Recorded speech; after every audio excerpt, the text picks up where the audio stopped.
Sziasztok! Megnézzük az ikellángokat, mi újság velük, mi a helyzet az ő kapcsolatukban. Az én értelmezésem szerint ikelláng csak egy férfi és egy nő lehet, és ők nagyon szeretnének egy párt alkotni, főleg az első időszakban, viszont nem kifejezetten ezzel a céllal találkoznak, és az én ismereteim szerint nem is ez az elsődleges célja a találkozásoknak, viszont úgy gondolom, ismét csak az alapján, amit eddig megtudtam, hogy nagyon is ösztönözve van ez az égiek által, és nagyon is kedvükre való lenne a égi segítőinknek, hogyha az ikerlángoknak sikerülne megugrani a feladatokat, és összejönnének, ugyanis annak a mindenségre is nagyon pozitív hatása lenne. Ezért is biztatok mindenkit arra, hogy álljon bele, és ne csak úgy várja, hogy majd történnek az események. Az, hogy jön-megy az egyik meg a másik, ez még nem a beleállás, hanem az, hogy itt ebben elmélyedni, hogy mi történik, és mindenféle változások, amikor keresztül mennek az emberen, akkor megtapasztalja. És akikkel dolgozunk ezen, ők már nagyon-nagyon sok és szép változáson mennek keresztül. Van, akinél gyorsabban megy, és van, akinél kevésbé gyorsan, de minden esetre nagyon is jó ez. És akkor meg is nézzük, hogy mi a helyzet jelenleg ebben a kapcsolatban, mit tudhatunk meg az ikelláng kapcsolódás jelenlegi állásáról, hogy vannak ők, hogy van az ő kapcsolatuk. Ez itt a kérdés. És megnézzük, hogy van ez a kapcsolat, ez az ikelláng kapcsolat. Mit tudhatunk meg erről a kapcsolatról?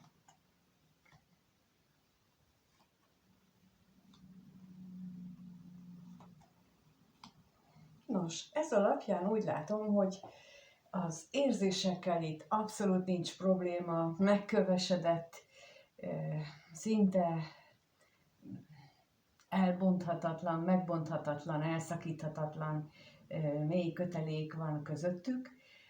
Az együttlétjeik, amikor ők képesek együtt lenni, még ha csak beszélgetni, vagy akár ilyen laza együttlétre is gondolok, az is nagyon mámorító a számukra, és úgy látom, hogy itt most az a lényeg, hogy a férfi ikerláng, vagy legalábbis az a fél, aki kevésbé tudatos ebben a kapcsolódásban, az rengeteget gondolkodik ezen, lehet, hogy nem érti, ugyanis ez a teljesen normális ebben a kapcsolatban, hogy egyszerűen összezavarodik az ember, fia-lánya, mert hogy ez semmihez sem fogható, és nem érti, hogy ez miért nem úgy működik, mint a többi kapcsolat. És olyan, mintha ezen menne most az agyalás, egyik vagy másik, vagy mindkét részről, és szeretnék, hogyha valami pozitív változás bekövetkezne. Na és akkor megnézzük, mi ez a remény itt. Miben reménykednek, vagy reménykedik valamelyik őjük.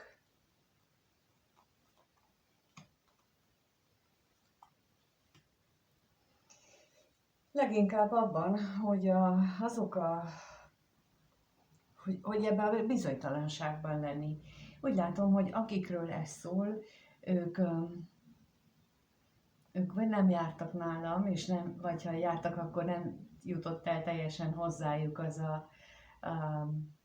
az információ, hogy ez miről szól. Tehát, hogy itt én meggyőződésem, hogy csak akkor tudnak hatékonyan előbbre jutni, hogyha tudják pontosan, hogy mi történik velük. És itt pontosan ez a bizonytalanság látszik, hogy abban reménykednek, hogy itt valami pozitív dolog történik, és elhárulnak az akadályok, és mindaz, ami miatt ők így élik meg. Ugyanakkor pedig, mint ahogy mondtam, ez maguktól nem fog elhárulni, ezért nagyon sokat kell tenni.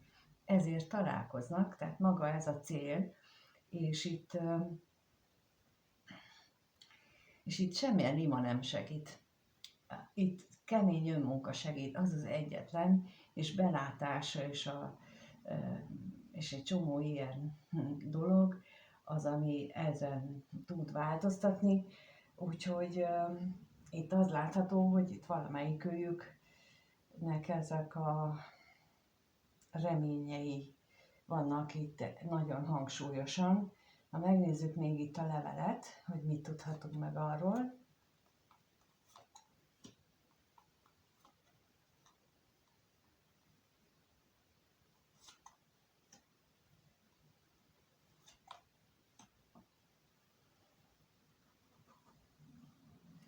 Lehet, hogy némelyeknek a hozott hitrendszere az nem igazán tartalmazza ezt a fajta világnézetet, amiről itt beszélek.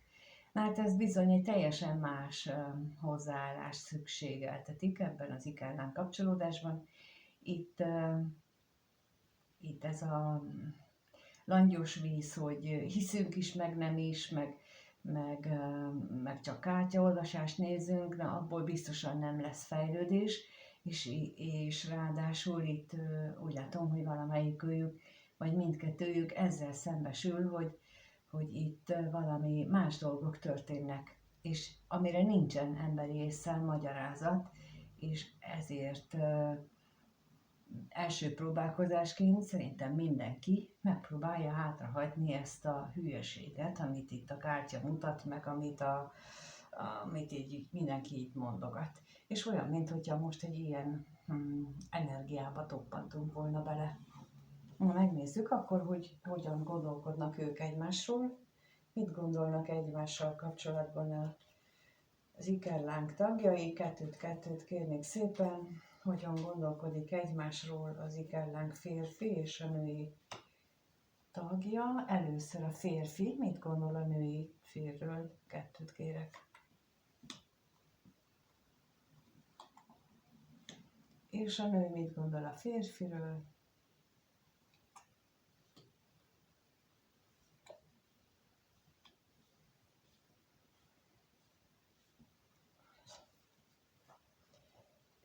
Elképzelhető, hogy itt kettejük között elég viharos a kapcsolat, illetve pontosan ez, ami miatt ők, vagyis ami miatt ez a ikellán kapcsolódás az elején van, az tényleg egy ilyen nagyon is felfokozott időszakkal kezdődik, és ez mindenféleképpen megnyilvánul testileg is, de verbálisan is megnyilvánulhat.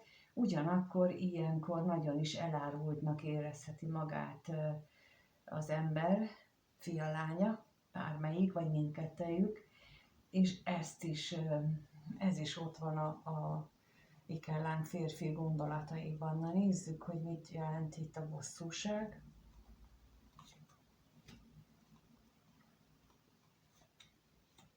És az özvegy férfi.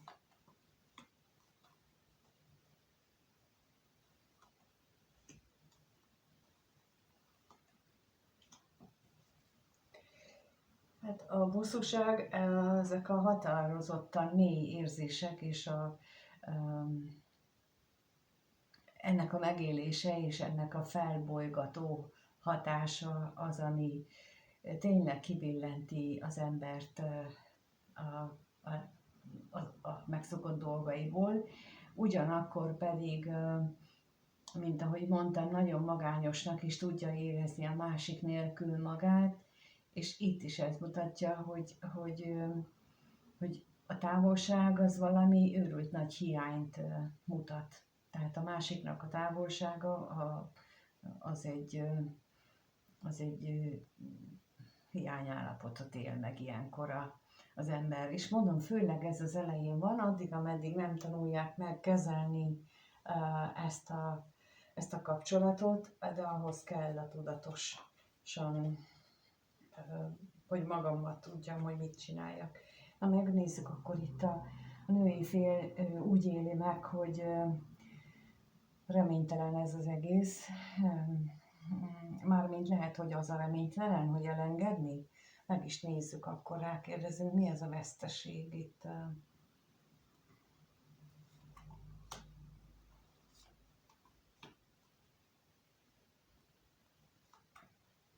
És a remény, arra is kérek.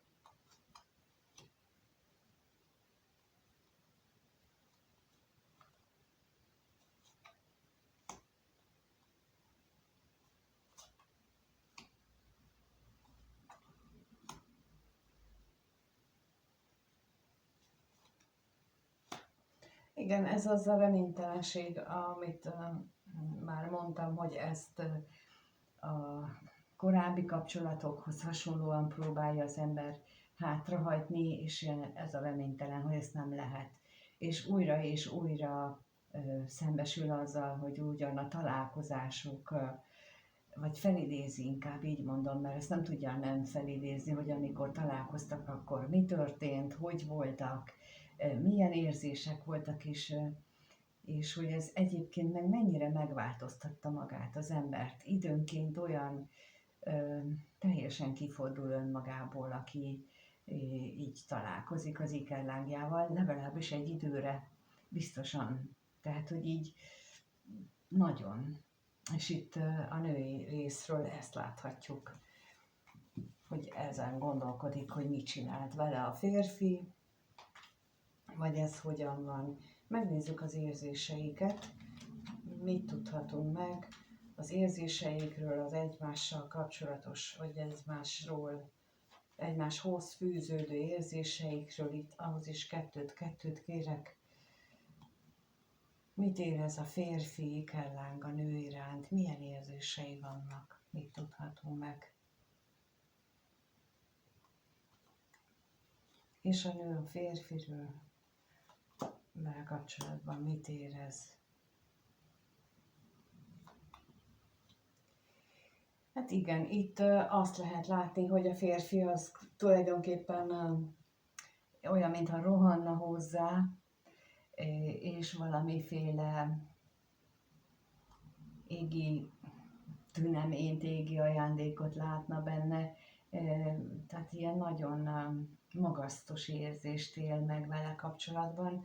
Ha megnézzük, hogy itt az utazás az mire is vonatkozik pontosan, mit tudhatunk meg azzal kapcsolatban.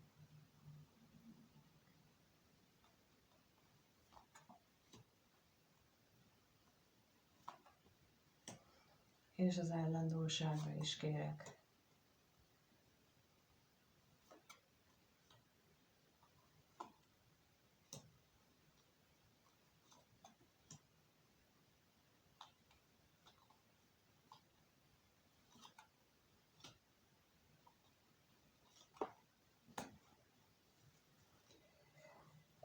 Nagyon azt éli meg érzések szintjén, hogy ő nagyon is vágyik arra, hogy itt kettejükből egy ilyen hosszabb távú elköteleződés, vagy kettejüknél hosszabb távú elköteleződés jöjjön létre, bár nagyon sok nehézséget élnek meg, és tudják mind a ketten, hogy hatalmas változtatásokra volna szükség ahhoz, hogy ez megvalósuljon.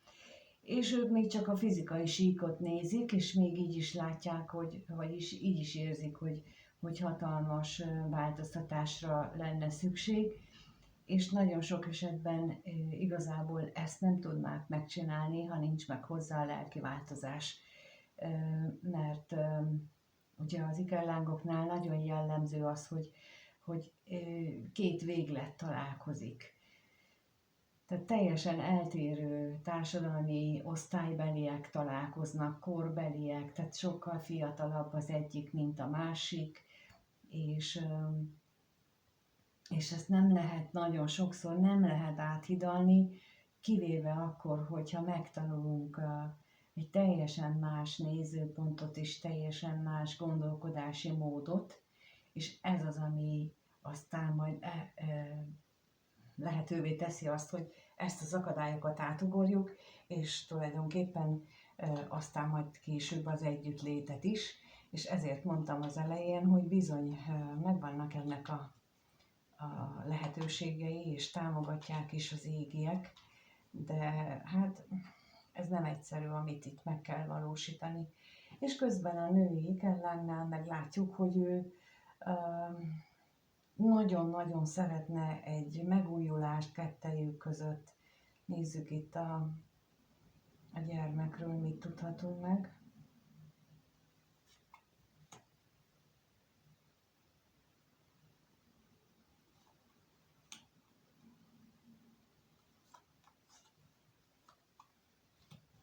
És a hamisságra is kérlek.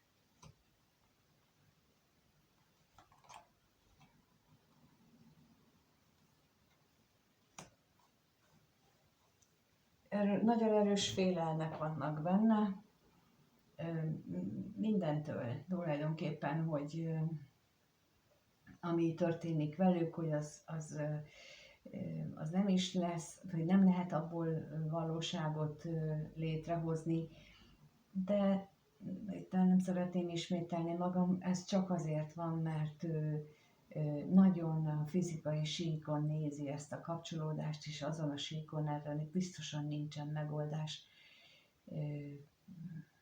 Viszont tudom, hogy nagyon is támogatva van ez a kapcsolódás, de ez nem úgy működik, hogy van 23 feladat, amit meg kell oldani, és majd a 24-nél fogja megkapni a jutalmat. Itt egy őrült nagy kvantumugrást kell csinálni, ahhoz, hogy itt előre lépés legyen. Ezt van, akinek fél év alatt sikerült, elképesztő volt látni, és van, akinek több idő kell rá, de látható,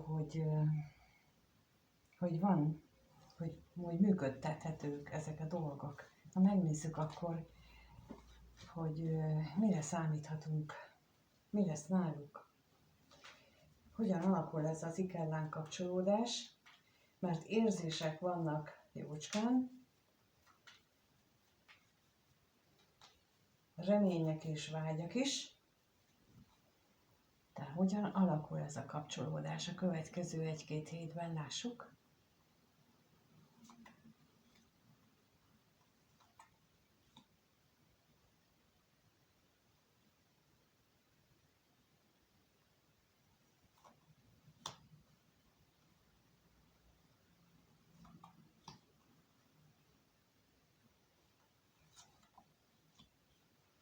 Nagyon nagy a kétség, nagyon nagy a bizonytalanság, nagyon sok félelem van itt, leginkább a másikba vetett bizalom, hogy kitart-e, hogy hogyan lesz, hogyan és mind alakulnak a dolgok.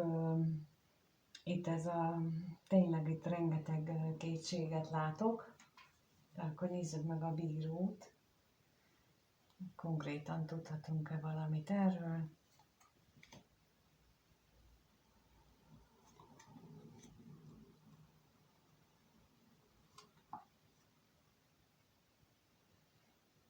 És a féltékenységet is kérek szépen.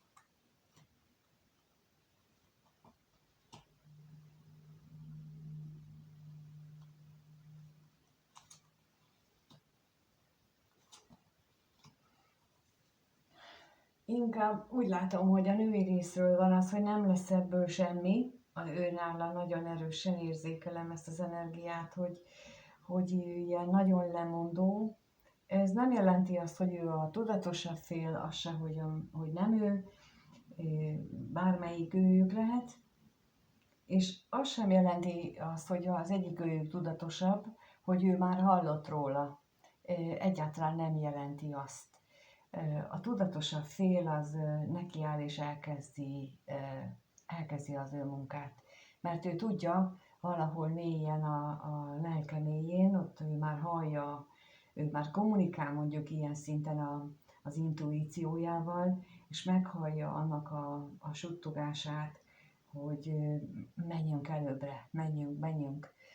És itt ez kell, ez a lényeg, mert későbbiekben is ez lesz az, amit valaki, ha jól működtet, akkor tényleg képes fél év alatt teljesen csodát hozni, vagy kihozni magából, és aki kevésbé tud még így belsőjével kommunikálni, annak kicsit hosszabb időbe kerül. De itt azt látom, hogy ebben, amit itt látok, itt a női kellánkfél az, akiben több a félelem, több a bizonytalanság, jobban fél attól, hogy úgysem jön össze, és ha összejönne, akkor sem alakulnának úgy a dolgok, hogy jó lenne, és mint az előbb is mondtam, hogy itt nagyon nagy a szakadék a két ember között, kinél milyen jellegű, és ebbe bizony ezen csak a hit ereje visz keresztül, ezen a szakadékon. Ez az, amit fejleszteni kell, és ehhez egy csomó mindent kell, például elengedéseket, technikákat megtanulni, és ilyeneket csinálni, de a karmaoldástól kezdve minden bele tartozik, és nagyon nem csak felszínesen, hanem nagyon beleállva kell ezt tenni, és úgy lehet előbbre haladni. Viszont azért annyira nem rossz a helyzet, csak inkább azt látom itt, hogy ők nem nagyon találkoztak még már olyannal, hogy mit kellene csinálni. Tehát, hogy nincsen meg hozzá az információjuk, illetve talán még az elszántságuk sincs meg. De az a lényeg, hogy nem egy elveszett helyzetben vannak, hanem most éppen nekik ez van. De mint ahogy sokszor elmondom, az idén elkezdődött, már tavaly elkezdődött, de az idén aztán nagy erőkkel folytatódik, annak azok az energiák, amelyek mindenkire hatnak, de az ikerlángokat, mint ahogy az elején is mondtam, különösen támogatják az égiek, ilyen energiákkal is, és hát az nem mindig annyira finom. Tehát amikor az égiek támogatnak bennünket, az nem mindig finom, de biztos, hogy a mi érdekünket szolgálja. És én örülök, hogy itt vagytok, és meghallgatjátok a videómat, és remélem, hogy hasznos számotokra, és mindig tudok valami olyat mondani, ami segít benneteket abban, hogy előbbre jussatok. Főleg ebben a bizalom és a hit tekintetében van nagyon-nagyon lemaradásunk, úgy kompletten mindenkinek, amit nem lehet elég magas szintre fejleszteni. Úgyhogy ezért is mondom, hogy úgy kompletten, mert ez mindenki, beleértve magamat is, nagyon-nagyon sokat kell még fejlődnünk. Köszönöm, hogy itt vagytok, és a lájkot és a feliratkozásokat is köszönöm, akik még nincsenek feliratkozva. Írjátok meg kommentbe, hogy mi a véleményetek, vagy hogy ez most hogyan érintett titeket, mennyire volt összhangban veletek. Azt is nagyon szívesen olvasom, és amíg nem találkozunk, addig mindenkinek minden jót kívánok, sziasztok!